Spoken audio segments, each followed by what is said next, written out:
25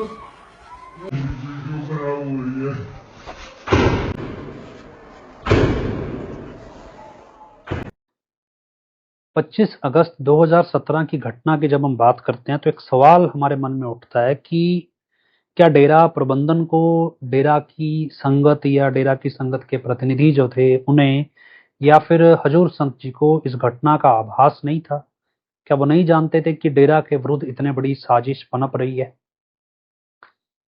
जो रिसर्च मैंने की है अभी तक, या जितने लोगों से मैं मिला हूं, या जो भी लोग जानकारियां देते हैं, उसके बेसिस पे मैं कह रहा हूं कि दिसंबर 2016 में एक कांग्रेस का एमपी, शायद अमृतसर साइड का था, औजला नाम था, या हो सकता है कोई और हो, पंजाब का एमपी, वो कनाडा जाता है अपने किसी रिश्तेदार से मिलने, और वहां वो किसी डेरा अनुयायी से मिलता है, और वो उन्हें कहता है कि सरकार डेरा के खिलाफ कोई बड़ा प्लान बना रही है और डेरा को खत्म करेगी, आपको सतर्क होना चाहिए।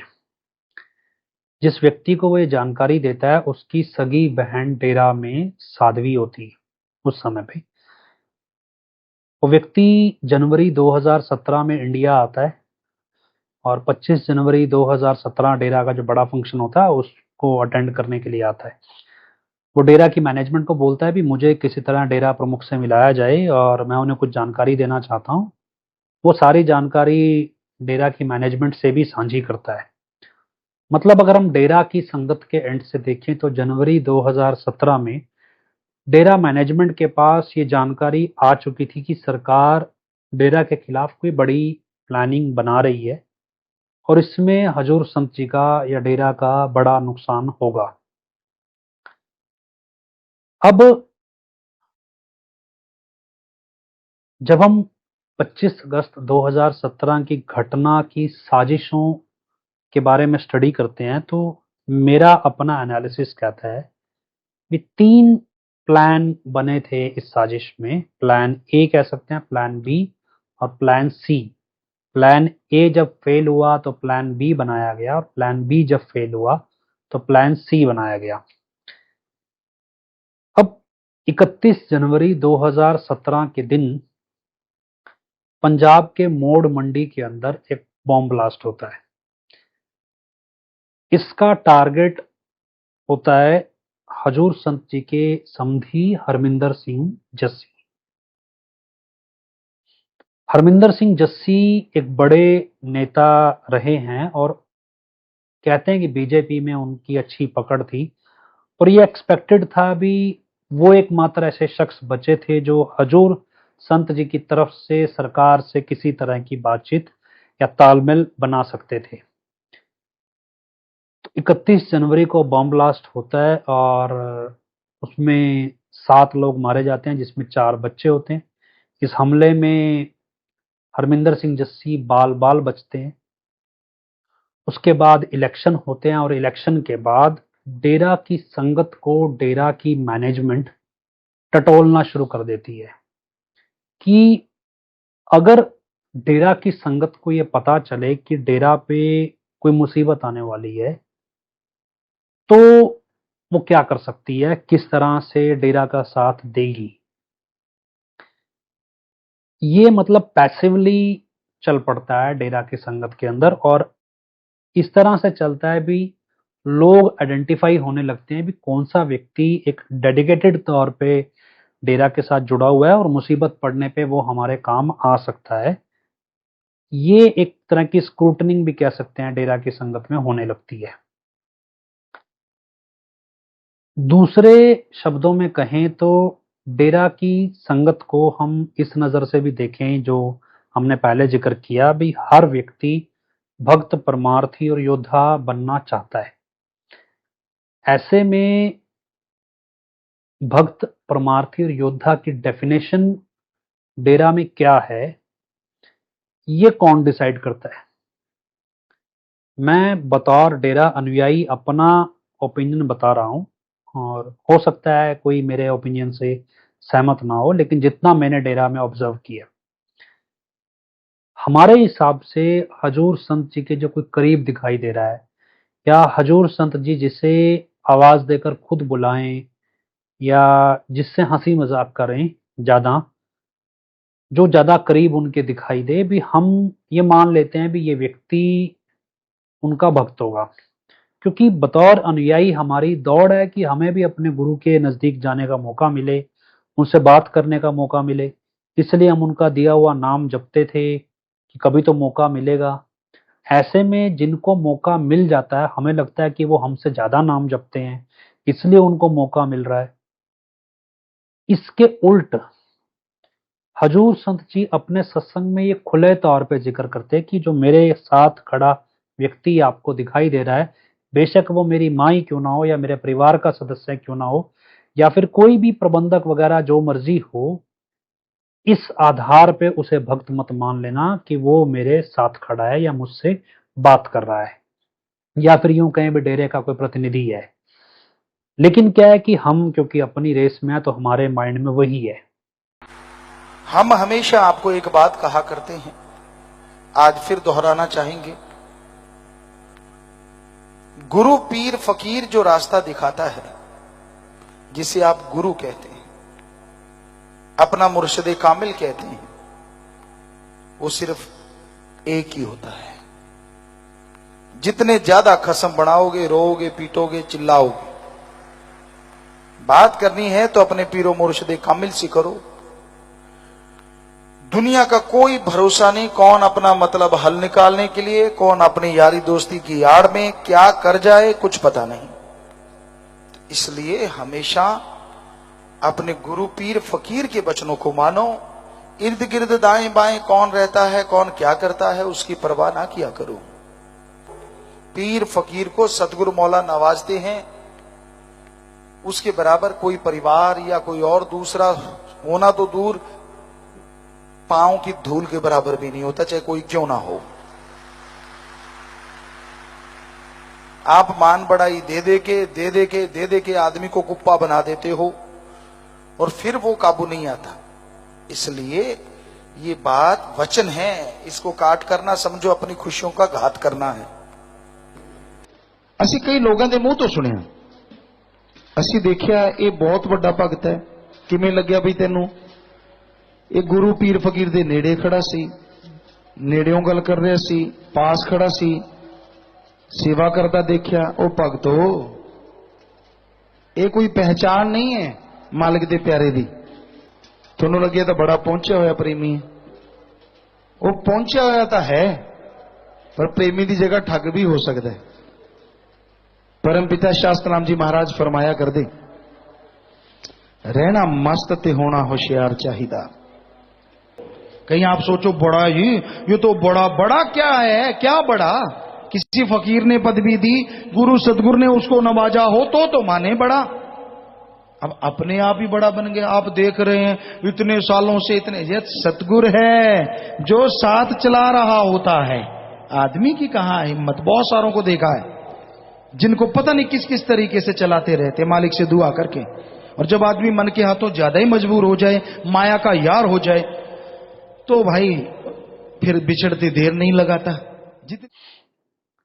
दूसरा, जो लोग समाज सेवा में किसी के भले के लिए ज्यादा पैसा दान करने की कैपेसिटी रखते थे, हम उन्हें परमार्थी कह देते थे। हालांकि परमार्थी का मतलब होता है कि परहित में काम करने वाला, लेकिन डेरा की टर्मिनोलॉजी या डेरा की संगत की टर्मिनोलॉजी में परमार्थी व्यक्ति उसी को काउंट किया जाता जो ज्यादा मात्रा में पैसा समाज भलाई में खर्च कर सकता है या कर रहा है।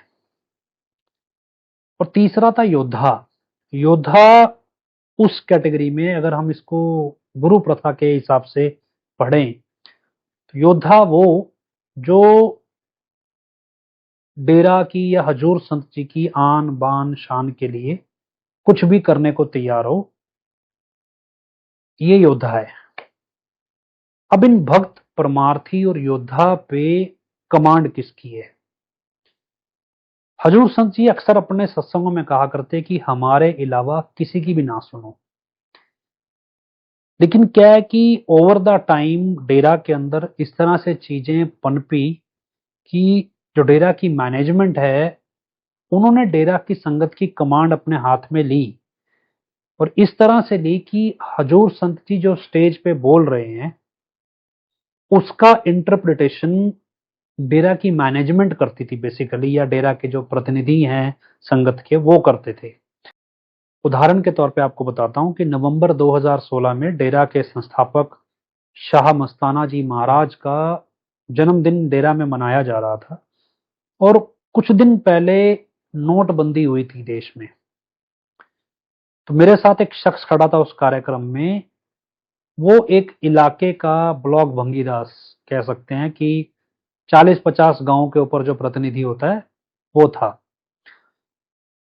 तो जो कार्यक्रम चल रहा था उसमें सवाल जवाब होने लगे और सवालों में एक सवाल ये आया कि कुछ लोग जो है वो अपना पैसा गरीब लोगों को देके कन्वर्ट करवा रहे हैं पुरानी करेंसी से नई करेंसी में, भी क्या ये पैसा इस तरह से कन्वर्ट करके देना सही है?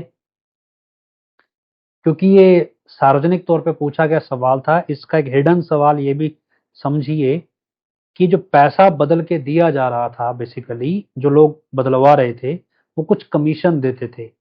तो पूछने वाले का एंगल इस तरह से भी था कि जो ये कमाई हो रही है कन्वर्जन में गरीब आदमी की, क्या ये कमाई सही है? हजूर संत जी स्टेज से सत्संग के दौरान सीधा ये बोलते हैं भी ये गलत है, इस तरह से पैसा बदलवाना गलत है, जिसका जायज पैसा है वो खुद बदलवा लेगा। और उसके बाद वो नोटबंदी के समर्थन में ये कहते हैं भी ये सही है, देश में बदलाव होना चाहिए और ये नोटबंदी होना काफी हद तक वो सही मानते हैं। गुरुजी, आज प्रधानमंत्री मोदी जी ने जो नोट बंद किए हैं, कुछ अमीर लोग आम पहचान वाले साधारण लोगों के खाते में कुछ रुपए का लालच देकर जमा करवा रहे हैं, क्या ये सही है जी? जी बिल्कुल सही नहीं है। सही तो सही है जो जायज है। अब जैसे अब नोटबंद की बात हुई थी, 1000 वाले बंद कर दिए, 500 वाले बंद कर दिए, और सुनने में आता है गरीब बेचारे भुगत रहे हैं। और गरीब ने 1000 का नोट ही नहीं देखा होता तो भुगतेंगे क्या?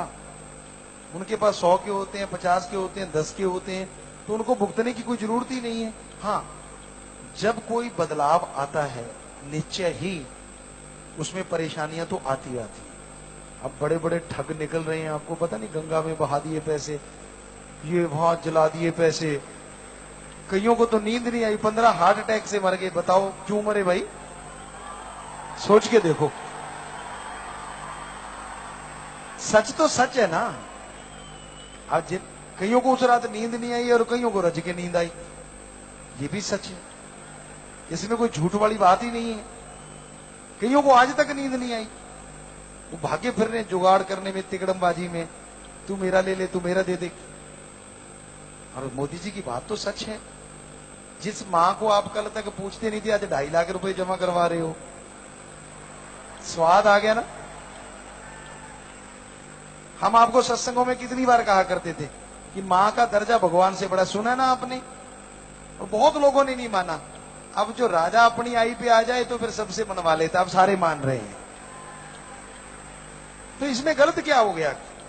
मां तो उनकी भी है जो बोल रहे हैं, पता नहीं उन्होंने करवाई है कि नहीं जमा, ये तो राम जाने। लेकिन ये गलत नहीं है हमारे ख्याल से जी। इसी समय पे ठीक जो मेरे साथ वो ब्लॉक भंगीदास कहें जो डेरा की संगत का एक स्थानीय प्रतिनिधि खड़ा था, उसको डेरा की मैनेजमेंट की तरफ से बुलावा आता है और बुलावा आने के बाद उसे 45 लाख रुपया कैश दिया जाता है और ये कहा जाता है कि ये पैसा डेरा का है और इसे बदलना है। अब कह सकते हैं कि वो जो प्रतिनिधि है वो डेरा की मैनेजमेंट से सवाल करता है कि हजूर संत जी स्टेज से बोल रहे हैं कि पैसा बदलवा कर नहीं देना और आप उसी समय पे ये पैसा मुझे दे रहे हैं भी बदल कर दो। तो ये तो ऐसा हो गया भी एक तरफ हजूर संत जी कुछ और बोल रहे हैं और पीछे से किया बिल्कुल उल्ट जा रहा है उनके।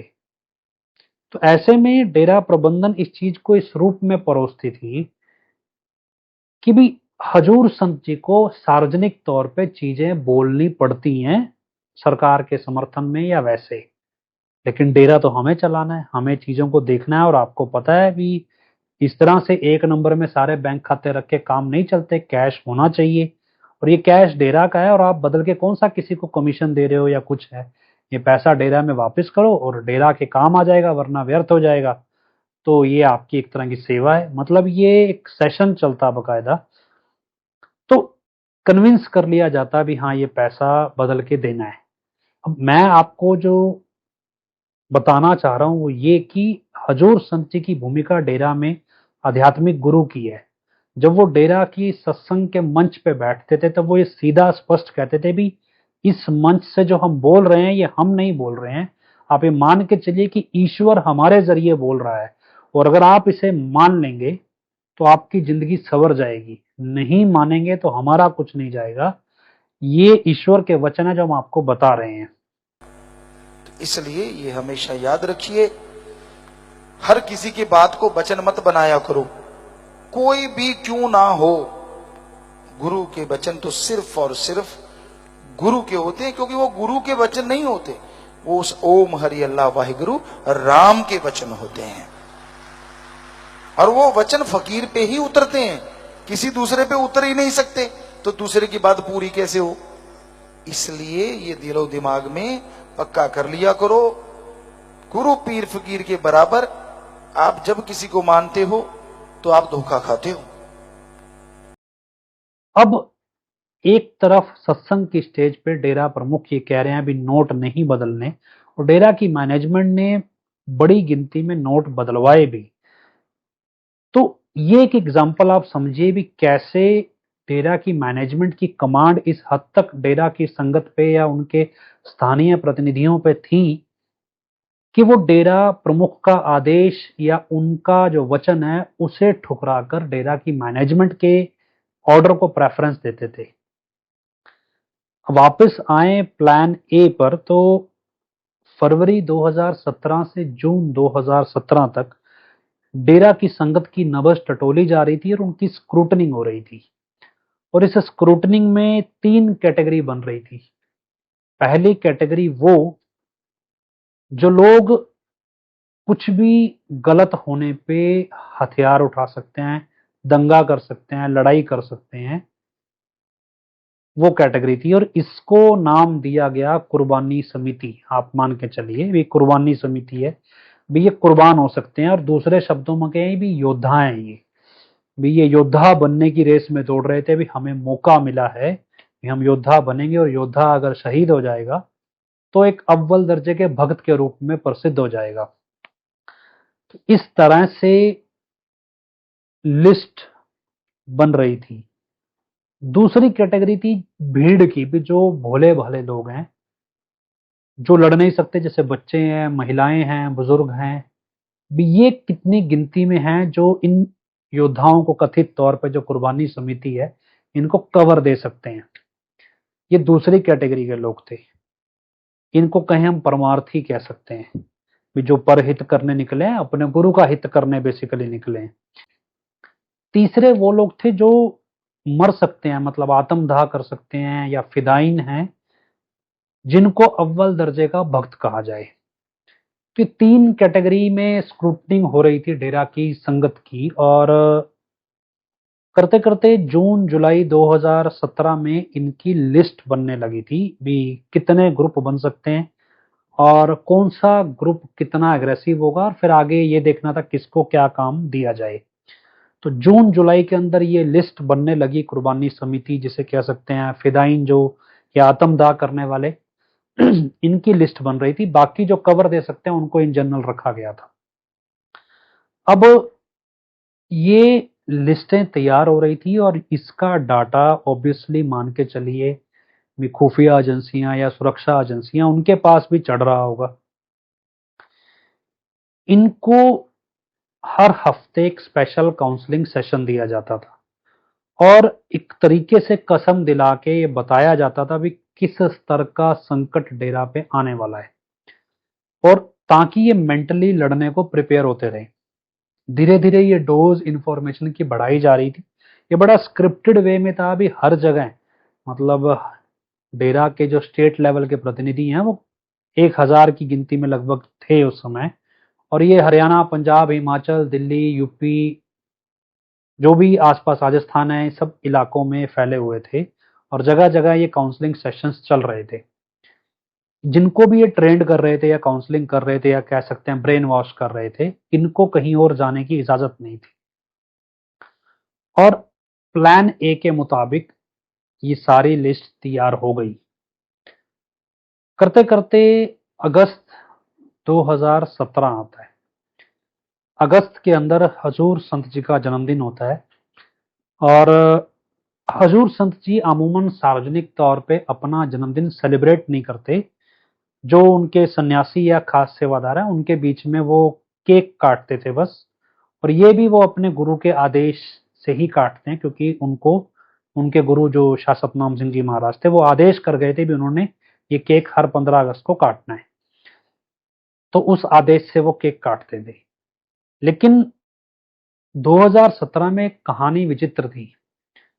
उन्होंने अपने जन्मदिन पे 7 दिन का भव्य कार्यक्रम रखा और इस कार्यक्रम में बहुत सारे कलाकारों को या प्रोफेशनल सिंगर्स जो जाने माने सिंगर्स हैं इंडिया में उनको भी बुलाया गया। कॉमेडियंस बुलाए गए या फिर जो स्टंट परफॉर्मर्स हैं, किसी भी तरह के कलाकार वो बुलाए गए। दूसरी तरफ उन्होंने एक मेले का आयोजन करवाया जिसे एक नो बर नो कार्निवल मेला ऐसा कुछ नाम दिया गया। इस मेले में उन्होंने दुकानें लगवाई और डेरा के जो स्टेट लेवल के जो प्रतिनिधि थे उनको कहा भी तुमने ये दुकानें चलानी है इस मेले में। मतलब जो ये प्रतिनिधि जगह जगह गए हुए थे काउंसलिंग के लिए, सारे तरीके से उन्होंने वापस बुलाए और कहा भी दुकानें तुमको संभालनी है और सब अपने अपने तरीके से दुकान बनाओ, जिसकी दुकान सबसे बढ़िया होगी उसकी दुकान पे हजूर संत जी ने कहा भी हम भी आएंगे।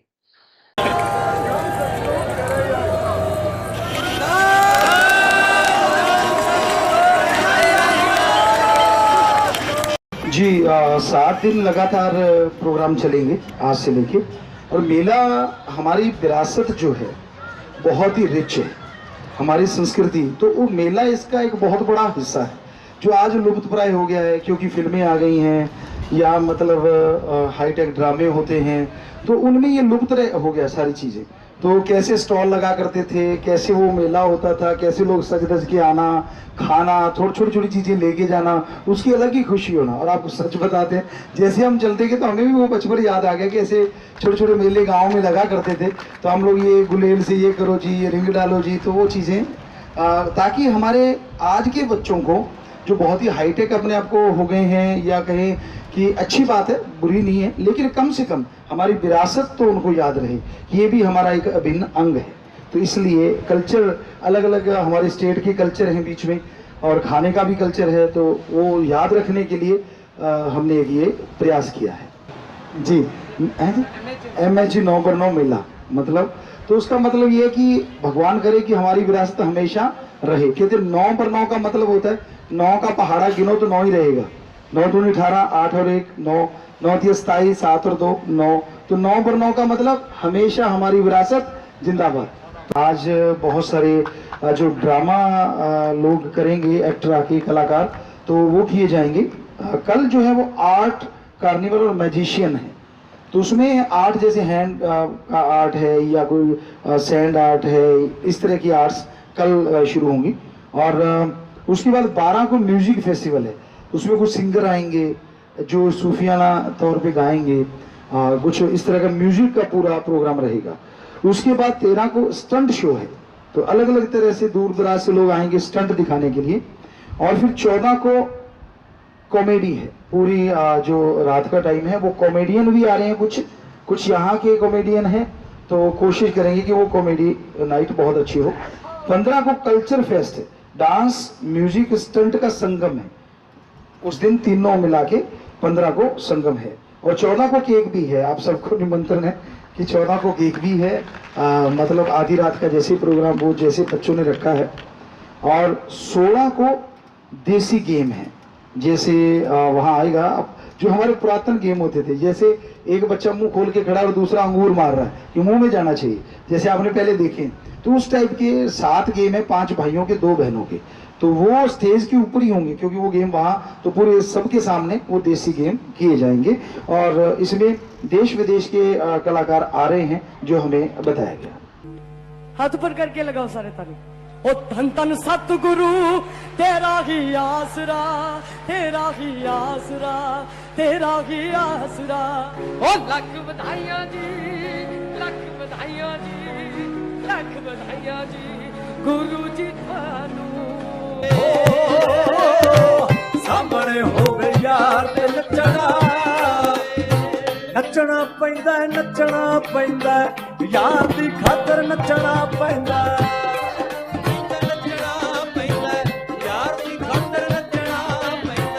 जचना पैंदा नी जचना पैंदा, खसमा खातर जचना पैंदा। अंदर ही भर जे यार ते नचना पैंदा ए। 10 अगस्त 2017 से ये मेला और ये कार्यक्रम, दिन भर मेला चलता था और रात को कार्यक्रम होता था, देर रात तक कार्यक्रम चलता था। ये चलने लगा और बहुत से लोग आने लगे, कुछ 10 तारीख को आए, कुछ 11 को आए, कुछ 12 को आए। ऐसा करते करते 16 तारीख तक ये कार्यक्रम चलता रहा। इस कार्यक्रम के बीच कुछ सरकारी लोग भी आए जो कहे जी हम आपको ग्रांट देना चाहते हैं। खास तौर पे तत्कालीन जो मनोहर लाल खट्टर सरकार थी उनकी तरफ से भी आए, और कह सकते हैं भी सेंट्रल गवर्नमेंट की तरफ से भी एक आधा व्यक्ति शायद आया था। ये एक तरह से समझ लेते हैं भी ये दर्शाने का प्रयास था भी सरकार जैसे कवर अप कर रही है, भी वो डेरा के खिलाफ किसी तरह की कोई प्लानिंग नहीं कर रही, वो तो बकायदा डेरे के फंक्शन में शामिल हो रही है अपने मंत्री भेजकर। ये कार्यक्रम चलते हैं। दूसरी तरफ क्या है भी जो लोग जिनकी लिस्ट बनी होती है इनको मनाही होती है कि इन्होंने इस कार्यक्रम में नहीं आना। कारण ये कि जो 25 अगस्त 2017 को फैसला सुनाया गया वो वास्तव में 17 अगस्त 2017 को सुनाया जाना था। डेरा की मैनेजमेंट चाहती थी कि हजूर संत जी ये फैसला सुनने पंचकुला कोर्ट में ना जाएं, और उनकी जिद के आगे यूं कह सकते हैं भी हजूर संत जी भी 17 अगस्त को कोर्ट नहीं गए। दूसरी तरफ आप इसका मतलब समझिए भी जो कार्यक्रम आयोजित हुए 7 दिन में मेला लगा हुआ है, अलग अलग तरह की दुकानें हैं, झूले लगे हैं, म्यूजिक सिस्टम्स हैं, लोग बच्चे बुजुर्ग सारे एंजॉय कर रहे हैं। डेरा की संगत में जो नहीं भी आना चाहता था वो भी आ रहा है डेरा में। दूसरी तरफ रात होती है तो प्रोफेशनल्स आ जाते हैं, कलाकार आ रहे हैं, बड़े बड़े सिंगर्स आ रहे हैं, वो अपनी कला का प्रदर्शन कर रहे हैं। तो जो लोग कला देखना चाहते हैं वो लोग भी डेरा में आ रहे हैं। इसे इस तरह से समझिए कि जो ये कुर्बानी समिति या लड़ाई झगड़े या फिदाइन जो तैयार किए गए थे, इनको जो भीड़ डेरा की संगत कवर देती थी, ये कवर इन 7 दिनों में हटता गया और ये डेरा की जो संगत थी इनका जो इन्फ्लक्स है ये डेरा की तरफ बढ़ा इन 7 दिनों में, जिससे जो टीमें तैयार की थी ये एक्टिव नहीं हो पाई। दूसरी तरफ इनको ट्रिगर करने के लिए जो स्टेट लेवल के प्रतिनिधि जिनको तैयार किया गया था, खास तौर पे यूथ वेलफेयर फेडरेशन के जो थे, वो मजबूरन मेले में अपनी सेवाएं दे रहे थे। इस सबसे अलग एक अजीब घटना थी। हजूर संत जी ने जब मेला शुरू किया तो उसमें कंडीशन लगाई कि ये कैशलेस होना चाहिए, जबकि डेरा प्रबंधक इसे कैशलेस करना नहीं चाहते थे। पर उन्होंने कैशलेस करने पे बहुत जोर दिया हजूर संत जी ने, और जब डेरा प्रबंधक इससे सहमत नहीं हुए तो उन्होंने इंजीनियर्स स्पेशल बुलाए और उनसे ये कैशलेस सिस्टम चालू करवाया। ये क्यों चालू करवाया ये आपको आगे समझ आ जाएगा। अब ये सब कुछ चला और 17 अगस्त 2017 आई, लेकिन क्योंकि ये कुर्बानी समिति तैयार नहीं थी, ये फिदाइन जो थे ये तैयार नहीं थे और उनको कवर देने वाली संगत सारी की सारी डेरा में थी, तो जो प्लान बनाया होगा, प्लान ए जिसे हम कह रहे हैं, वो एग्जीक्यूट हो नहीं सकता था। ऐसे में 17 अगस्त की पेशी को फैसला सुनाया नहीं गया और ये कहा गया भी ये फैसला जो है वो रिजर्व रखा जाता है और 25 अगस्त 2017 को ये फैसला सुनाया जाएगा। आम तौर पे क्या होता है कि कोर्ट जब फैसला रिजर्व करती है तो करीब 15 से 20 दिन में फैसला सुना देती है और ये टाइम उसको जजमेंट लिखने में चाहिए होता है। तो फैसला लिखा जा चुका था, 17 तारीख को फैसला सुनाना था, लेकिन ये फैसला फिर भी 25 तारीख को पोस्टपोन हुआ। अब 17 तारीख को प्लान ए फेल हो गया और जितनी भी ये टीम तैयार की गई थी ये किसी भी काम को अंजाम देने के लिए गई ही नहीं, क्योंकि फैसला आया ही नहीं। और दूसरी तरफ डेरा की जो मैनेजमेंट चाहती थी भी हजूर संत जी अदालत नहीं जाएं, तो एक तरह से हजूर संत जी ने उनकी ये बात मान भी ली थी भी चलो हम नहीं जाते, तुम जैसा कहते हो मान लेते हैं। तो प्लान ए के मुताबिक हजूर संत जी ने कोर्ट नहीं जाना था। डेरा की जो संगत थी या जो कहें भी थोड़े कट्टरपंथी लोग थे वो लड़ाई के लिए तैयार थे, लेकिन उनको मौका नहीं मिला। जो फिदाइन तैयार किए गए थे उनको मौका नहीं मिला और जो कवर था डेरे की संगत का वो डेरे में मौजूद था, इसलिए कोई प्लान सिरे चढ़ा ही नहीं। अब अगर आप सोचते हैं कि डेरा प्रमुख को ये जानकारी नहीं थी कि क्या होने वाला है, ये बिल्कुल गलत है। उन्हें पूरी तरह से ये जानकारी थी भी क्या हो रहा है, कौन कहाँ क्या कर रहा है। उन्होंने अपनी सूझबूझ से अपने ही बनाए सिस्टम को ओवररूल करके अपने जन्मदिन को इतना भव्य बनाया, लोगों को आकर्षित किया और जो प्लान ए बनाया गया था डेरा की संगत को लेकर उसे पूरी तरह 17 अगस्त 2017 को फेल कर दिया। इसके बाद फिर प्लान बी बना।